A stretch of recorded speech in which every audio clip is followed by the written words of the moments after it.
Hey everybody, it's Neil. I have this tooth repair kit and it comes like this with a bunch of the little beads in there. It says put about 12 of them into some boiling water. I have some water here I boiled, so I don't know. I guess that's about 12 or so. And then it says to kind of mix them around and hopefully they will congeal into a single thing. Oh, they are. They're already translucent. And okay, so let's see what we got going here. Okay, so now that I have them, oof. Okay, I have them here as a little piece. I can go ahead and take that. Ooh, that's warm. And I can shape this. Ooh, that's gonna be a big old tooth. But I can shape it into a tooth and put it wherever a tooth would go. And it will give the appearance of a repaired tooth. I don't have any broken teeth, but it should, I think as it cools down, it will cool back into this white color here.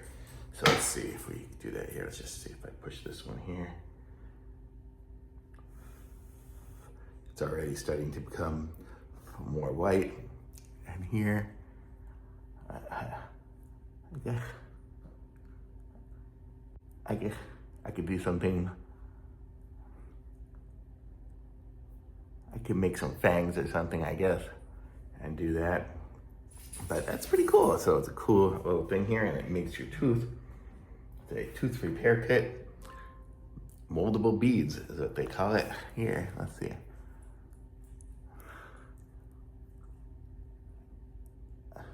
So that will harden again on there.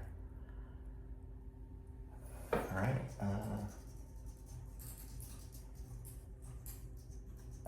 I'm gonna have to cool it at room temperature and it will harden again.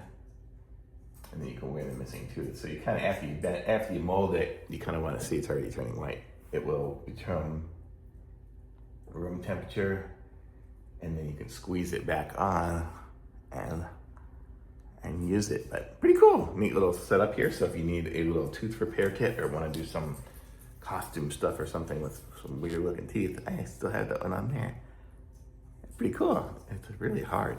So it works. Thumbs up.